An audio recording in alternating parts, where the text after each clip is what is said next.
La muraille de feu, douceur pour les siens, terreur pour l'ennemi. Bienvenue dans notre méditation du jour et nous la retrouvons dans le livre de Zacharie, chapitre 2 au verset 5. Il est écrit « Je serai pour elle, dit l'Éternel, une muraille de feu tout autour et je serai sa gloire au milieu d'elle. » Il y a des versets qu'on lit rapidement, qu'on connaît, mais dont on ne mesure pas la profondeur. Zacharie 2, verset 5 en fait partie. Dieu ne dit pas « je mettrai une muraille, j'enverrai une protection ». Non, Dieu dit « je serai une muraille de feu ». Ce n'est pas une métaphore poétique, c'est une réalité spirituelle. Une muraille normale, on peut l'escalader, la contourner, l'enfoncer. Mais la muraille de feu, impossible.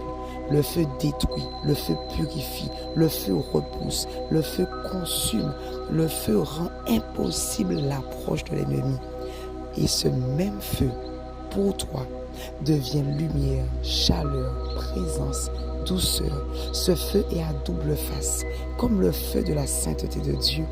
Destruction pour l'ennemi, bénédiction pour l'enfant de Dieu. Zacharie parle de futur, mais la colonne de feu était déjà un exemple concret dans le cadre de Moïse et le peuple de Dieu. Dans Exode chapitre 14, c'est ce même feu qui guide, protège, éclaire, combat.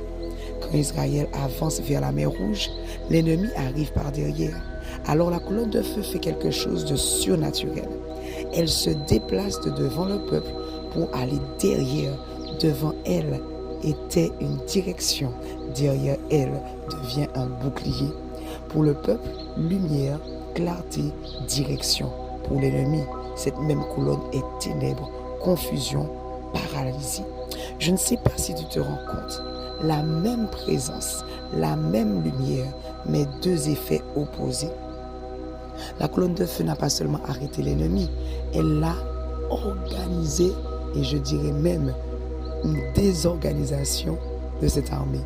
La Bible dit elle-même démonter les roues des chars, semer la confusion, paralyser leur avance.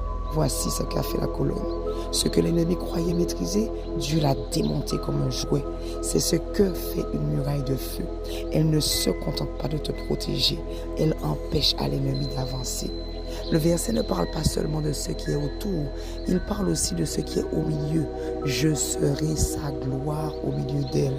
Dieu t'entoure, Dieu te remplit, Dieu t'habite, Dieu veille. Quand Dieu est au milieu de ta vie, au centre de tout, il devient au centre et tout devient différent.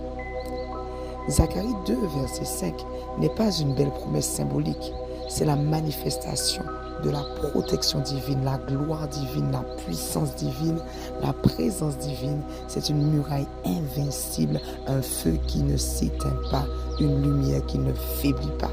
Alors, aime Dieu.